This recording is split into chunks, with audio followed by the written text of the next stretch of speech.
Welcome to Al Bernstein Unplugged Unboxing. In a 40-year Hall of Fame career, Al has chronicled some of the greatest moments in boxing history. On this podcast, you get to hear him expand on those memories and talk about the current news in the sport of boxing. You also hear Al interview some of the biggest names in the sport. Here's Al Bernstein Unplugged. Hi, everybody, and welcome to the show. We're happy you joined us for another edition of Al Bernstein Unplugged, where we get a chance to chat with the biggest names in boxing and often in sports broadcasting. And that's the case on this episode because we're chatting with Jim Gray, my colleague at Showtime and a man who has carved out a very renowned career in sports television over almost 40 years. And we're going to talk about Jim's new book, a memoir called Talking to Goats. Of course, what that means is the greatest of all times, which he did talk about in virtually every sport, even though we'll concentrate a little more on the boxing end of it, obviously. But it's a fun conversation with Jim, and the book is an excellent read. So I heartily recommend it to anyone. As you know, we also answer your questions, and to help me do that and other things, here's my co-host, Mr. Trip Mitchell. Hey, Trip, how are you? I am doing great, Al, and it is amazing. It's already May. We're literally a third of the way, not literally, but actually a third of the way through the year. What are your thoughts on the sport of boxing in the first 4 months? Yeah, I think it's been a terrific first third of the year. I think that we've had a number of good fights. I count at least a dozen really, really good matches that have been on. We just got done with a weekend of boxing that featured two exciting heavyweight fights across the pond from each other, and a terrific women's fight between Katie Taylor and Natasha Jonas. And I think the sport is off to an excellent start in 2021, and it's really more than a start because we've covered a good portion of the year. And when you look at the schedule coming up, I just think there are terrific matches on board in every weight division. There's a number of title unification matches, and it including what is likely to, though it's not signed yet, what we know is going to happen, the championship fight between Tyson Fury and Anthony Joshua, and so many other great fights. So I'm very enthused about the way this year is going in boxing. And the sport came back pretty well from the pandemic when it came back in 2020. Took a couple months for it to find its sea legs, and then by the end of the year, I thought it was rolling really well. And now I think the same is true. Some terrific matches upcoming. We have a great schedule on Showtime. May 22nd, Jose Ramirez and Josh Taylor in a terrific title unification match and many other great matches. So it should be an exciting time for the fans of boxing. Okay, let's get to the questions. Third Eye Boxing asks, what fight made you fall in love with the sport of boxing? There were two choices here for me, and they were both in 1960. The one I could have used, but it came later, was Sugar Ray Robinson and Gene Fullmer in a fight in which I watched on TV with my dad at my side, in which Robinson and Fullmer fought to a draw, though I don't think it was the appropriate decision. I was a big fan of Sugar Ray Robinson at that point, and it hurt me deeply that it was a draw, and I think he got robbed. But it was a wonderful fight, and that was thrilling. But the one that really initially pushed me into boxing in a way that made it, indelible in my mind and as part of my sporting life as a fan, was a fight in June of that year, June 20th to be exact, of 1960, when Floyd Patterson fought Ingemar Johansson. This was the second of their trilogy of heavyweight fights. And Patterson a year earlier had lost to Johansson, been stopped by him, and Johansson took the heavyweight title away from Patterson. And this fight the rematch had received so much hype and attention, and I didn't even see it. It was in the it was being shown on in the theaters, like a pay-per-view, but in the theaters, which is the way it worked back then.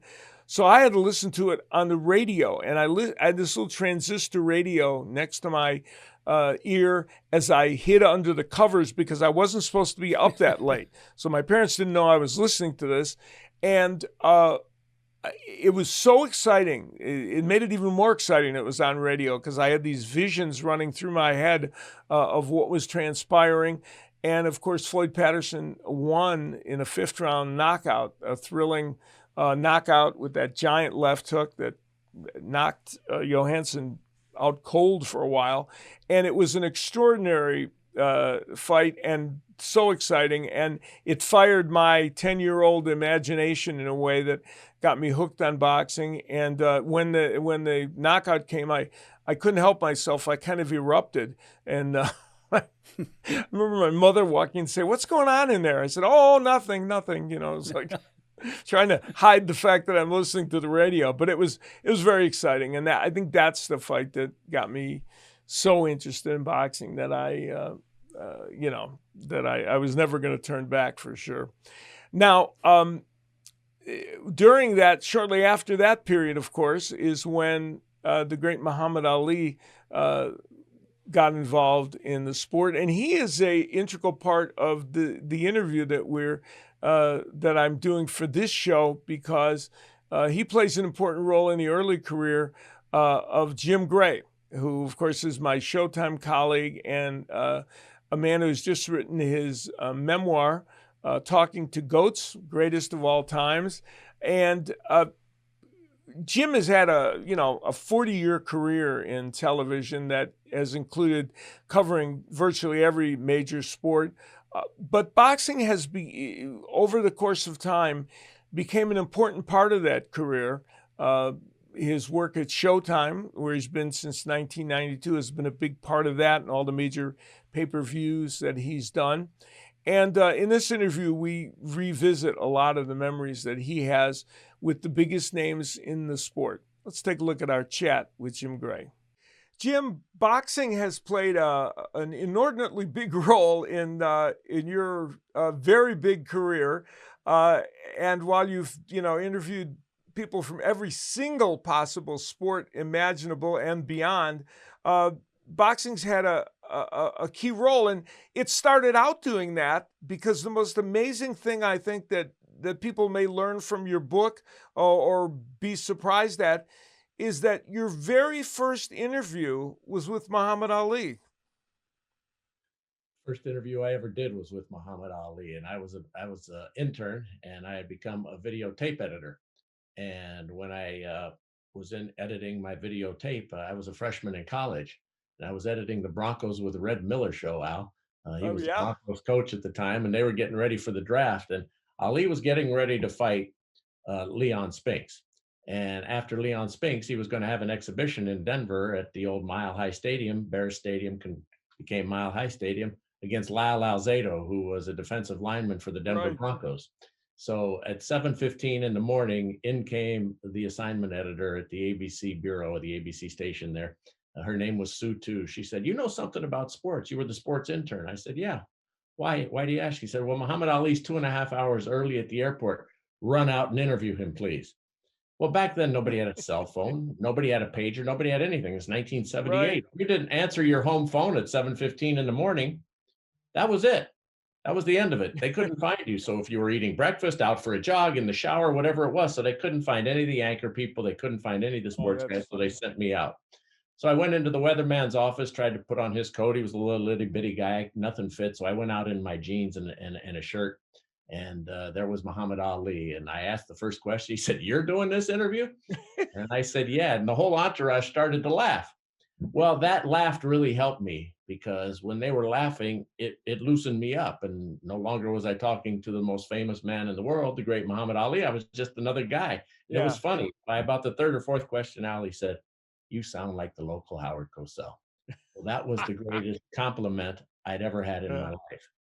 And so I took the interview back. Ali gave me 45 minutes. I was editing myself out of it because they weren't going to put me on the evening news. And in walked the head of the bureau. His name was Roger Ogden. He'd given me a job there, but we rarely conversed. He was busy. He had, several hundred people underneath him that he was managing. He watched the interview for an hour and a half. He watched it twice. At the end of it, he said, "I'm putting you and this interview on the air. It's barely adequate." So I tell everybody, Al, I've been barely adequate ever since. Really adequate. High praise from your boss. That's wild. That's crazy to be thrown into that situation. What the irony to me is how um, how things tie in, and you tell a story in the book about how, of course, you guys were in the Denver area. You used to drive by Sonny Liston's house on the holidays to look at his decorations, right? Sonny Liston lived in Denver, out by Old Stapleton International Airport on Monaco Parkway. And I can still see in my mind's eye, I still have a vivid memory of my dad taking me and my brothers every year by Sonny Liston's house. And he had a huge display on Monaco Parkway, Wow. and he had some of the prettiest lights and colors, and every once in a while he'd be outside at night and he would, sign autographs, or he would wave, or he'd have, like a St. Nicholas hat on, a Christmas hat on. And so, it was always a big thing to be able to go by Sonny Liston's house. Well, I remember when he lost that night to Cassius Clay, Muhammad Ali. And my dad said, "Well, lights are out. That's it. He's done." Yeah. No And more. my initial reaction was, "What do you mean lights are out? We can't go to his house anymore?" I didn't understand Yeah. what that term meant. I was 4 years old, 3 or 4 years Yeah. old Yeah. You when that get the happened. irony. And the first thing that went into my mind is, we can't go by his house anymore. And my dad meant, no, he's out of the fight. Turn out the Uh, lights. He was knocked out, and yeah, that was it. But that's pretty wild. Sonny Liston was a You big deal in Denver. Big, big deal. Yeah, yeah, that's fascinating. Now you you mentioned Howard Cosell before, and you met Howard Cosell when you were very young in the business, and he gave you a very interesting piece of advice, didn't he? Get out of this business, Yeah. Jim. You're much too smart. Why would you want that? Why would you want to put yourself through this type of life? Children playing at television. I beg of you, do something with yourself. And he was kidding and he was serious. And I didn't understand the serious nature of it because I hadn't been around any, I Sure. didn't know who he was talking about or what he was talking about. But he was very encouraging, but I never forgot that he said, "You're always going to be surrounded by people who are making decisions for you, and your life won't be in your hands." Mm, That it can be very subjective, and right. we all know that's what television is, and that's what any of entertainment is, and in media. And so it's something that I laugh at now. But it was kind of, it was kind of a warning, and it was in some ways really instructive, that don't ever take for granted the opportunities that you have, because you never know, how long they're going to last. Yeah, it's a good point. Well, luckily you didn't take that advice, or we all wouldn't know you, and you wouldn't have provided all the great interviews and great broadcasting that you've done. Your dad was a big boxing fan, and so that kind of had an influence on you, and your career. As I said, a good portion of it had to do with has had to do with boxing. So it's interesting that by him taking you to the fights and being interested in was kind of helpful to you later. My dad really loved three sports. He loved to play golf. He loved to play Yeah. racquetball and handball, which was big back in his day. He played a little tennis with me, but my dad used to watch all the Bronco games and all the University of Colorado games. And then when there was a big fight, he would sit me in front of the TV. Mm, And my brothers were older, so they were, a lot of the times they right. were out of the house, out playing, and then of course they went on to college, and on to their careers and so forth. And I was still just a little guy, so he would take me down to the Paramount Theater, and we would go watch the pay-per-views on the closed circuit. And my dad just loved the fights, and he would listen to the fights on the radio when they were on, and we'd go to the Golden Gloves. And so, my dad was just, there was something about boxing that he really liked, and we kind of would look forward to those fights, and he used to really get into it, and he knew them, and he knew about the fighters. I mean, he wasn't like you, and he wasn't searching for information, but I mean, he knew the history of the guys, and he A knew knowledgeable fan. Yeah, he was a knowledgeable fan. He wasn't overboard, but he Yeah. knew who was coming on, and he was looking forward to it, and he'd explain it to me. And for the big fights, he would treat me and my brothers, and he would take us down to those closed circuit events. And I never forget that in the theater. It was always hard to hear. Right. Because it was always hard to hear, but my dad knew what was going on, and he would explain who was winning when we couldn't hear, either Cosell or Dunphy or whoever was calling the fights. Right. And it was something that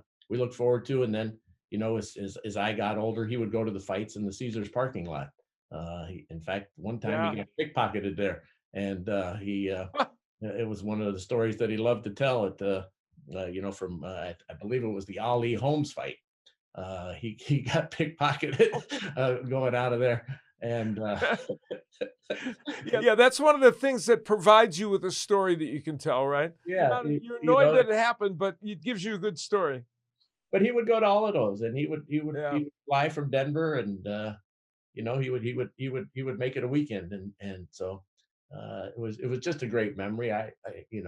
And then when I started getting into sportscasting, I remember those days, Al, when you and I would stand outside for ESPN, literally on milk cartons Yes.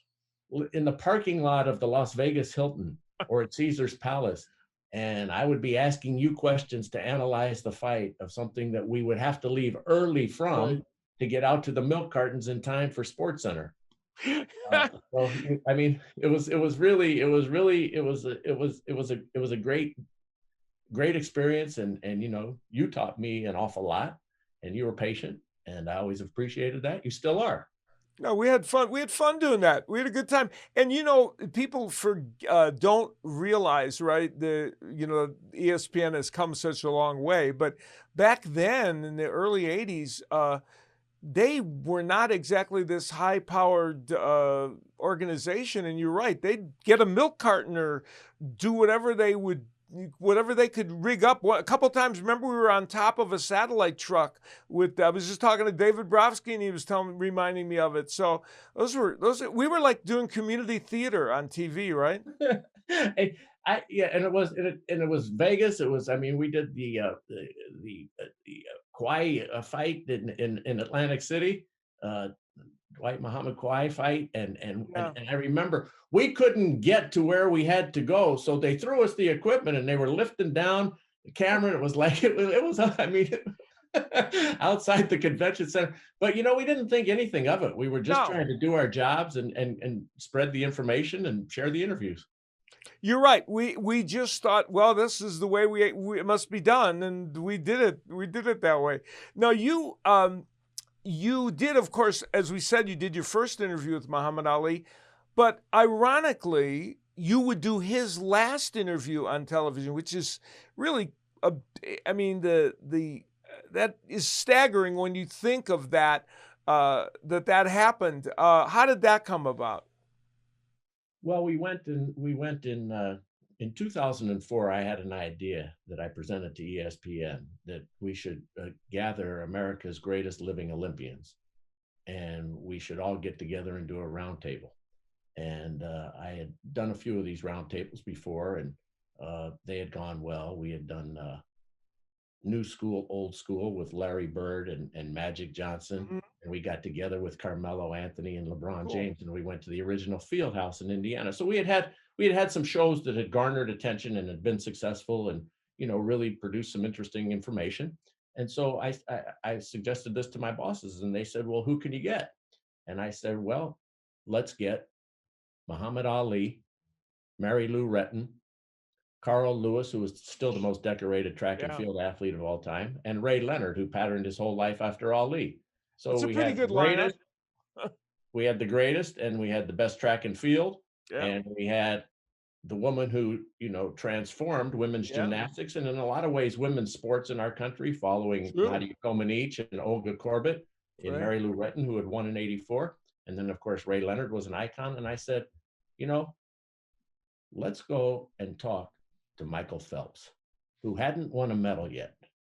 And I say, why don't we Interesting. bet on him, since he's going to the Olympics with these expectations that someday not this day, but someday he Yeah. will be worthy of being in this group. So why don't we bet on that? Wow, that's great. And they said, yeah, let's do it. Now, I also asked Mark Spitz, and he declined.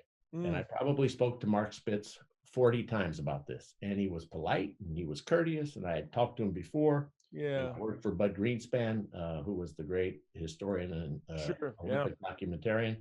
And he turned us down because he thought it was going to hurt his value during the games if Phelps broke that record. So anyway, okay. Be that as it may, we went up 4 nights before he left. The 4 of us went up to Stanford to the pool, and we did the interview at the Stanford pool with Michael Phelps and the other 4 guys. Well, at the end of that interview, I said to Ali, Muhammad, who would you like to fight next? And then he pointed to me, meaning me. And I said, oh, that's great. Just what, we all laughed. And then we had these torches flown in from Athens, similar to the torch that Ali had lit in 96. And it was the official Athens torch. And he took that torch and he got up, and the last words that he ever spoke on television were, walked over to Michael. Michael walked to him and he said, I'm the greatest. You're the latest. It's up to you now. Go win all those medals. And he handed him the torch. Oh, that's great. That's great. And now Michael Phelps, to make a long story short, is the most decorated Olympian in the history of the Olympics. Yeah, fascinating. Wow, it's amazing. It's just life is filled with synergistic moments that you can't script, and you can't imagine them happening on their own. And Lonnie Ali was great, because Lonnie Ali deserves tremendous credit. Lonnie Ali and Howard Biggin came with us, and she knew that Muhammad wanted to do this, and Muhammad obviously stated that he wanted to do this, and she understood the historical implication of having all of them together and what he would mean for that. And he just trusted the process enough. And obviously he was battling Parkinson's. Right. And his speech, wasn't anything like it was. And I believe we even had to put, some of the closed captioning in Right. On some of the things that he said on that. But just what his presence and the magnitude of it for that show and for the viewers. And now, we're able to look back at that, and it's great. Just imagine if we'd have had Ted Williams, Babe Ruth, right, Lou Gehrig, yeah, Hank Aaron, all sitting together, yeah, talking about baseball. Well, that's what we had here regarding these Olympians.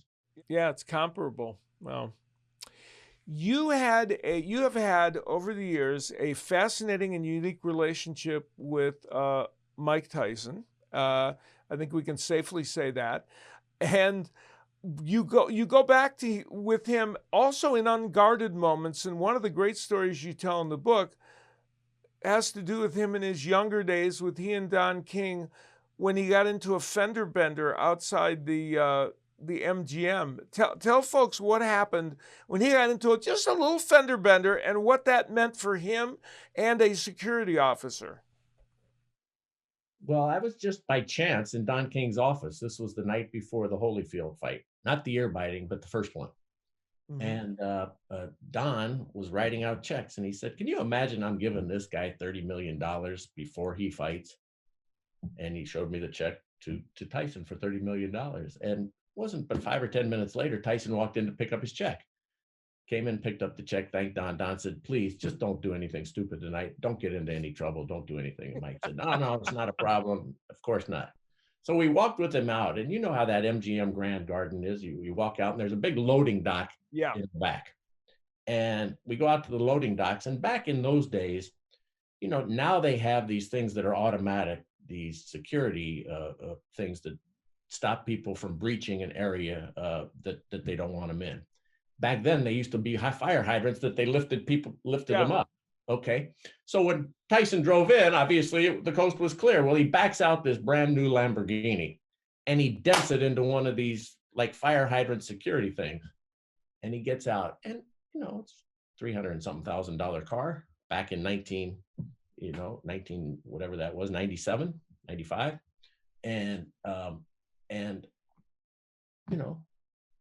No big deal. Maybe $1,500 of damage, just a little fender bender. But he was pissed. Takes the keys out. This goddamn MF, and he throws the keys as hard as he can at the security guard. Take this effing car. Take this effing car right now. And I are saying, oh shit. Please. He's gonna blow it right now. He's gonna kill this guy. Well, this guy had put back in the thing. So guy picks up the keys. He says, okay, Mr. Tyson, I'll go put it in the valley. He says, what don't you effing understand? Get this car away from me. It's bad luck. I got to fight tomorrow night. Don immediately jumps in. He says, brother, he's giving you that car. You take that car. I'll let your boss know you had a good afternoon, and we'll get somebody to cover your spot. So this guy's a huge guy. This guy's 325, 50 plus. Okay.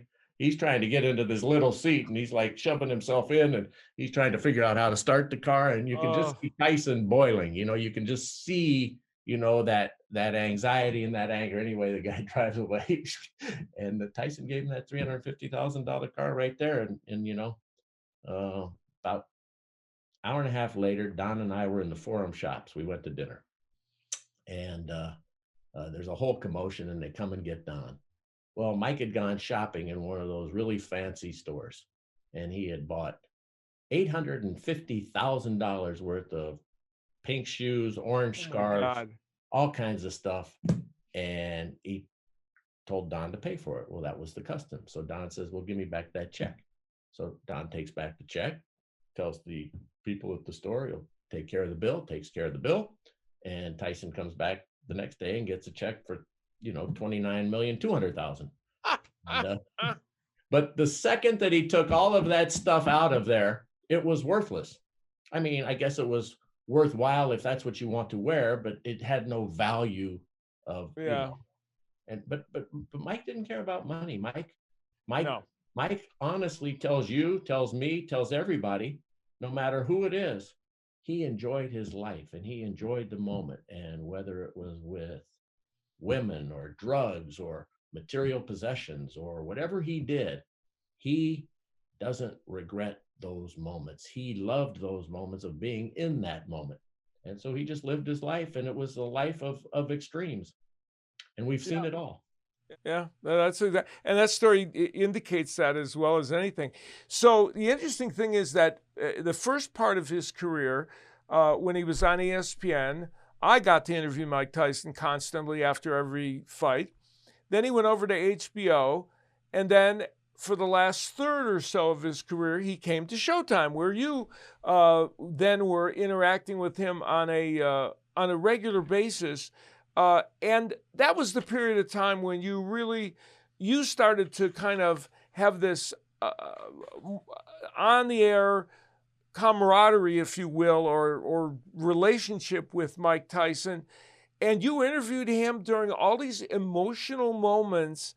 What was your secret, or what do you think was your guiding principle in trying to get through all the volatility of Tyson at that time? That's an interesting question. I'm not sure how to answer that, but I like Mike. I love Mike to this day. Yeah, you got along well with him. Yeah, I got along well with him. And I always felt this, Al. I thought this was the most honest athlete I ever dealt with. Because he would take his medicine. He wasn't hiding behind some PR flack. He wasn't hiding behind the commission. If he did something wrong, he didn't send his lawyer out. He came and he answered the questions. Now, you may have hated the act. There were a lot of despicable, heinous things that he did, biting ears off in court for rape and that conviction.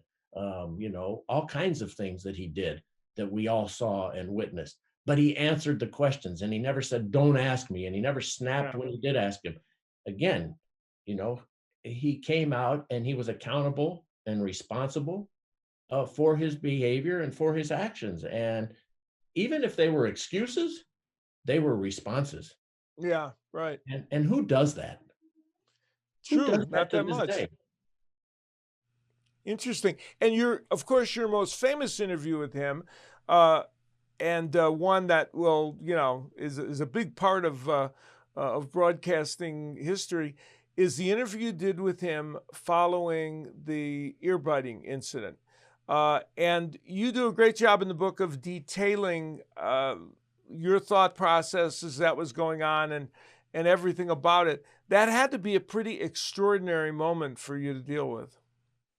Well, it was because, Al, how many times do we actually get to do something that they're going to play, replay, and that this is just part of the history of this sport? Right. I mean, you've done thousands upon thousands of fights, and I'm behind you, but I too have done thousands of fights. Nothing like that had happened. Nothing like that had happened before, and it hasn't happened since. No. So I Right. knew when I went to do this interview, if he came out, that, I better not screw this up. Right. And thankfully I didn't, because I knew that this was going to have an impact. It was going to be played to the commission, it was going to be played to the opponents, it was going to be on every station everywhere. And we didn't know there was going to be YouTube back then, and we didn't know that the internet was going to exist, and we didn't know that it was going to have that type of a life. But we just knew that this was an Ali kind of moment. I shook up the world, uh, you know, uh, the Giants win the pennant. I don't want to overemphasize it, because I think that Steve Albert captured it immediately. Yeah. When he said he bit his ear. I mean, he captured it in the moment that it happened. Yeah. And so, it just was something that, we all walk away every night, and every broadcast that we're on, we all go and have pizza or something. And in playing in your head, you're thinking about what those 2.5 hours have been. Exactly. What did I say? What didn't I say? Yeah, Why didn't I say this? Why did I stumble on this word? How come I didn't think of that? Oh gosh, I should have done that. Well, it's really the only time I've walked away where I said, you know what? None of that happened.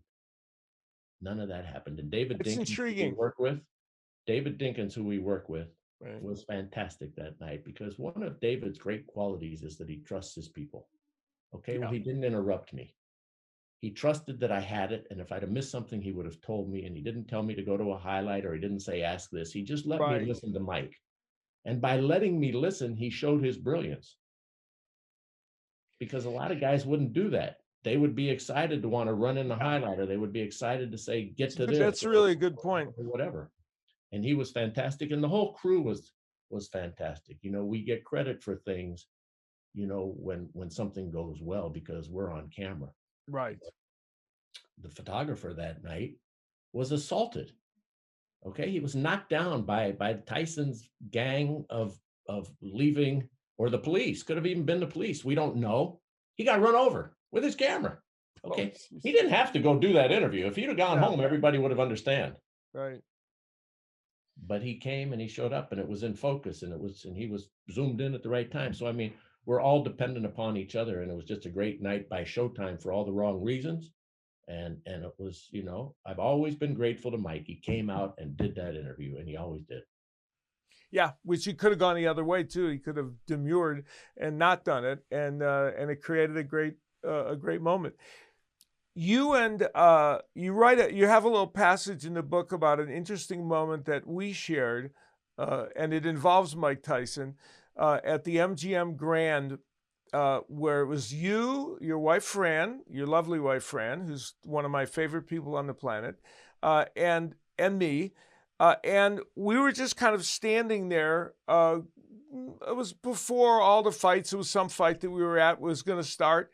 And we all of a sudden, that spot became a magnet for some interesting visits. You and I both had a visit from our past that could have gone a different way, but ended up going the right way. Explain what happened in that moment. Well, you and I were walking in, and here comes Pete Rose. And I had obviously had this contentious interview with Pete Rose in 1999. And I think I'd seen Pete a couple of times, but we really hadn't spoken. It was so I'm thinking, oh gosh. And I'm saying to Fran, oh boy, here we go. And Pete, of course, the other hand. Yeah, Pete knows me from my wife and her sister having performed. Her stepdad was the scout for the Cincinnati Reds, and Pete's known me over the years. So he's a big hello to Al Bernstein, right? And here you are. And you and him have a great relationship. So, Yes, exactly. so here we are at this uncomfortable moment. He's hugging you, and then, he sticks out his hand, and I kind of just looked at his hand because he had never, really said anything to Right. me, except for in his book. He said that he had lied, but there was no reason for him to tell the truth, is what he said in his My Prison Without Bars, in the book that he had written. And so, we really hadn't communicated, and Right. there was a lot that had gone on. This was many, many years later. And so I kind of just looked at his hand, and then he said, "You don't have to be afraid of me." And I said, "Well, maybe it's vice versa." Remember I said that? Maybe it's vice versa. And anyway, I shook his hand, and we exchanged pleasantries, and it was fine. It was uncomfortable, but it was fine. Well, lo and behold, as we're talking, here comes Mike Tyson. Well, if I have a tough relationship with Pete Rose over the years, it's only equaled or greater the tougher Yeah. relationship that you have with Mike Tyson. I had some interesting moments with him over the years. Yeah. So I hugged Mike Tyson. Fran hugs Mike Tyson. And there's Mike, and he kind of looks at you, and it's not too dissimilar. Yeah. Kind of like didn't want to do anything, Right. but one of the two of you initiated, and he shook hands. Right. And then he gave me a big hug. So it was like, okay, we got through that.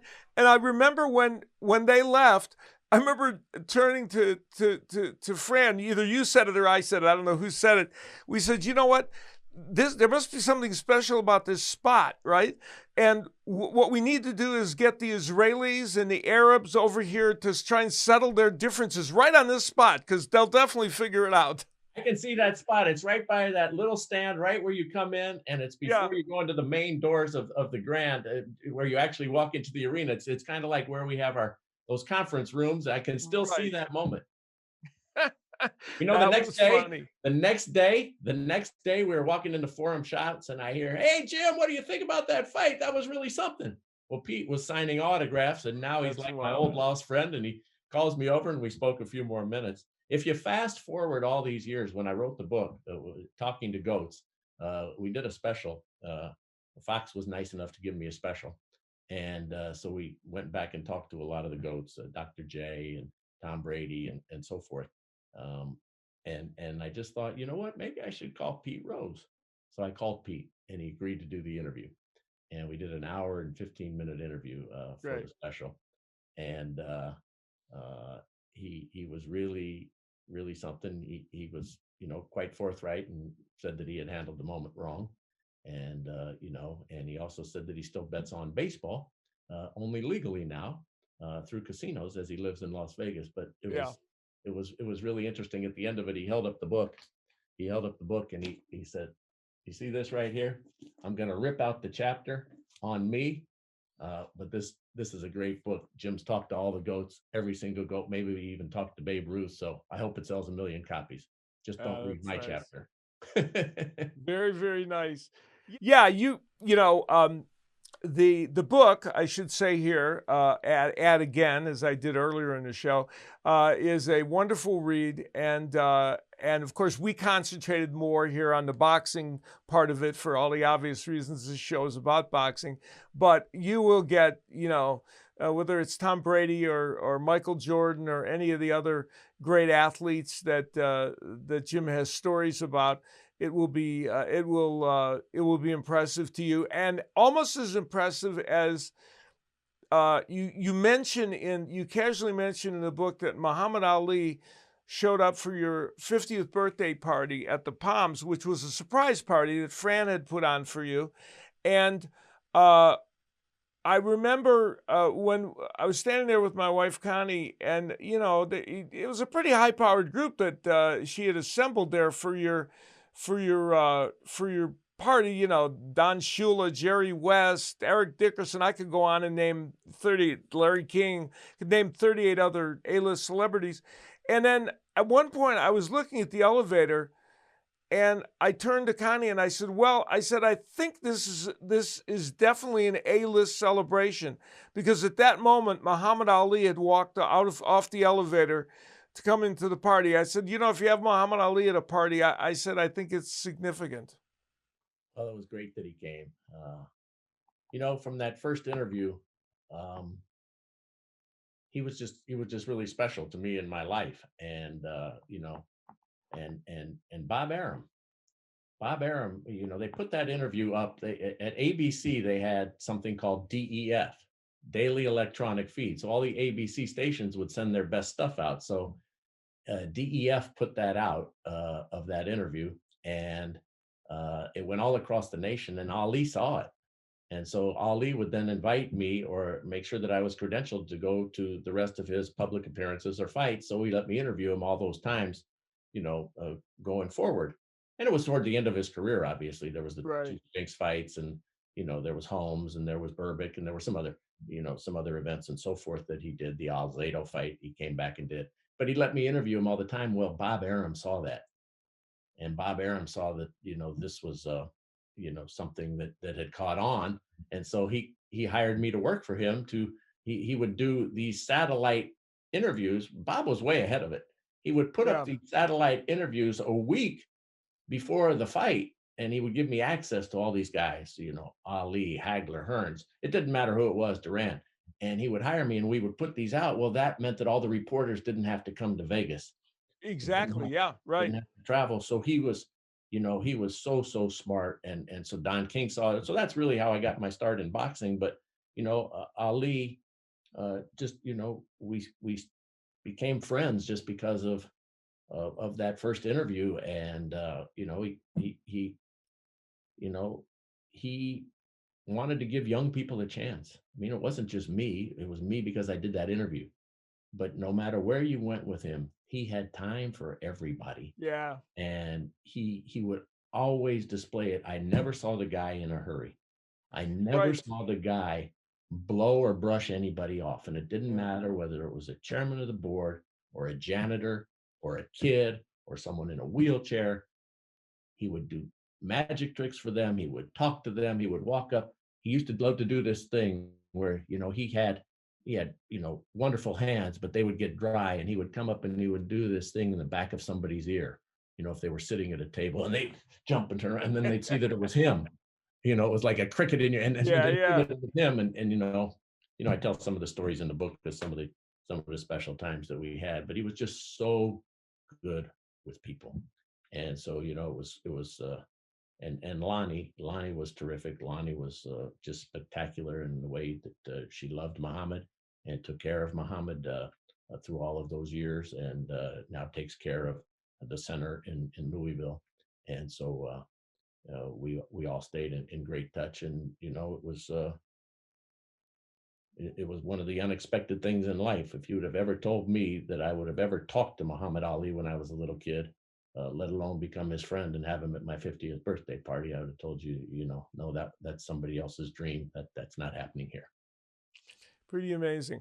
Well, the book is a delightful read. I strongly endorse it to everyone, and I hope it's a huge success. And you make it clear at the end you're never writing another one, so this is the only one they're going to get. So they have to buy this one because this is the only one they're getting. But it's just filled with great stories, and I appreciate you taking the time to visit with me. Al, thank you. Thank you for having me on. You've been a great friend, a great colleague. You've taught me a lot. You wrote a book. Are you writing another one, or was one enough?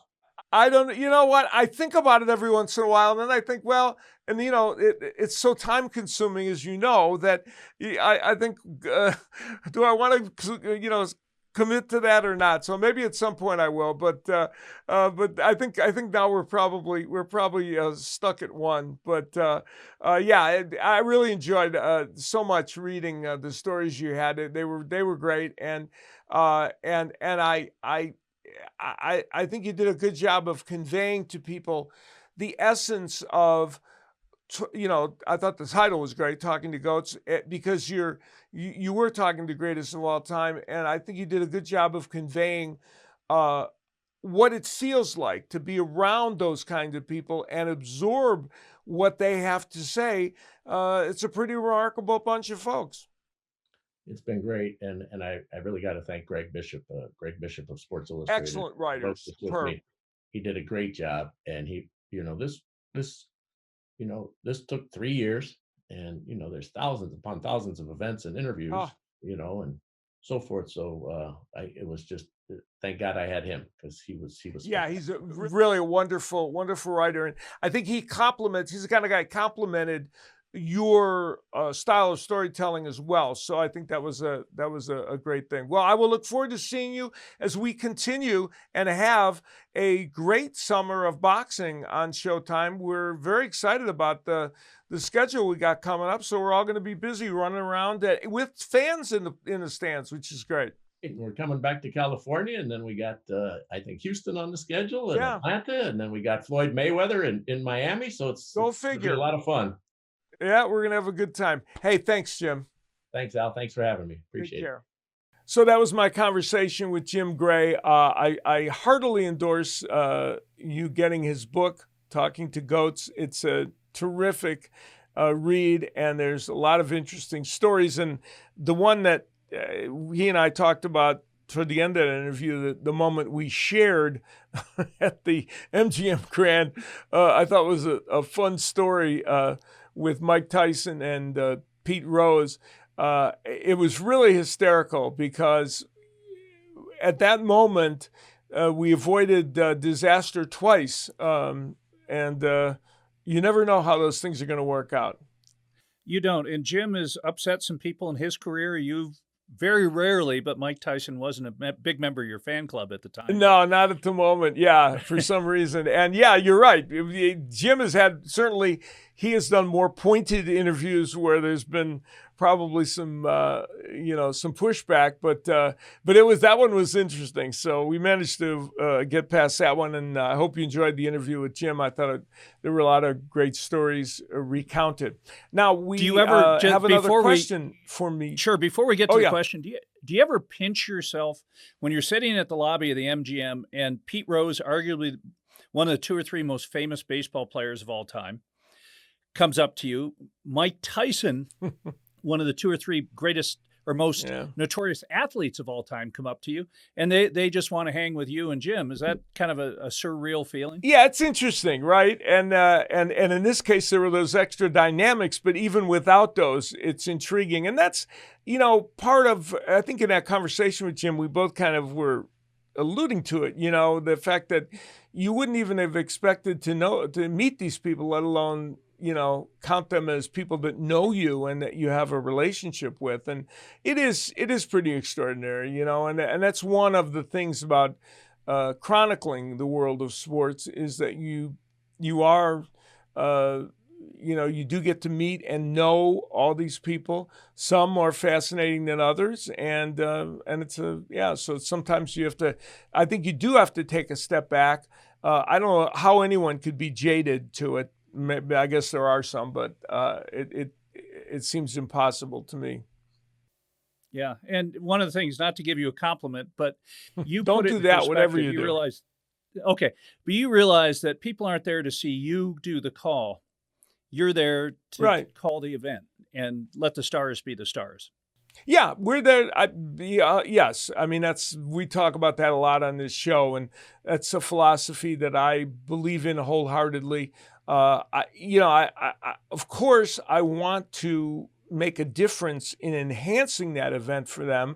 And when I am the focus of attention, whether it's during an on-camera period or some other time, I want to make my mark and not just be wallpaper. But when you're doing an event, it is not about you at all. It's about the athletes, and I believe that the athletes appreciate that when it's approached that way. Fantastic. Okay, we've got a question from Reggie Dunlop, who was Paul Newman's character, by the way. In That's Slapshot. Right. Yes. Yeah. What was the best hometown fight crowd you've ever experienced? Oh yeah, I've seen a lot of them, needless to say, over the years. But one night kind of stands out to me. It was 2005 at the MEN Arena in Manchester, England, and it was the fight between Ricky Hatton, who was an undefeated 140-pound contender at the time, against Costa Tszyu, of course, a a giant in the sport of boxing, and the 140-pound champion at the time. And Costa Tszyu, was 35, and this was I think the 19th or the 19th world title match that he'd been involved in. His record to that point was 17-1 in world title matches. And even at 35, while he was in the hot twilight of his career, was clearly still a fighter to be reckoned with, had shown no signs of his talent diminishing. And Ricky Hatton went into the fight a pretty big underdog, but Costa Tszyu went over to his part of the world, and what he faced was a crowd that was unbelievable. The passion and the zeal of that crowd was something. Now, I'm not one that puts much stock in the idea that's going to create an upset unto itself, that the support of the hometown fans is always going to carry somebody to a victory. But in this instance, I was taken by the whole atmosphere and what it seemed to represent. And I turned to the stage manager and I said, it feels almost like something could happen here tonight. There's some magic in the air. And I never say things like that. And apparently there was, because Ricky Hatton fought a terrific fight. It was still a very close fight, but one in which Ricky Hatton seemed to have the upper hand. And Costa Tszyu did not come out for the 12th round. And that was the last time we would see Costa Tszyu as a fighter. And Ricky Hatton won the world championship. And it was an extraordinary night. One of the most amazing nights I have ever experienced in the sport of boxing. And it was truly staggering. And that to me is a home crowd, doing some amazing things. We want to mention to you that our friend Tom Yankello, who has his YouTube channel, World Class Boxing, a great YouTube site that has videos that are informational, educational, and also historical about the sport of boxing. You want to go over and check that out. It's excellent. You can see our show over there when you're on that channel as well. We want to thank Jim Gray for being on with us on this edition. It was very enjoyable to chat with him and hear his stories. His book, Talking to Goats, is out now. And again, I recommend it. It's a terrific book. My thanks to Tripp, as always, for doing his great job. And my thanks to you for watching. Without you, there'd be no point in this show. And thanks to the Let's Do Something production folks for making this possible. We'll see you next time.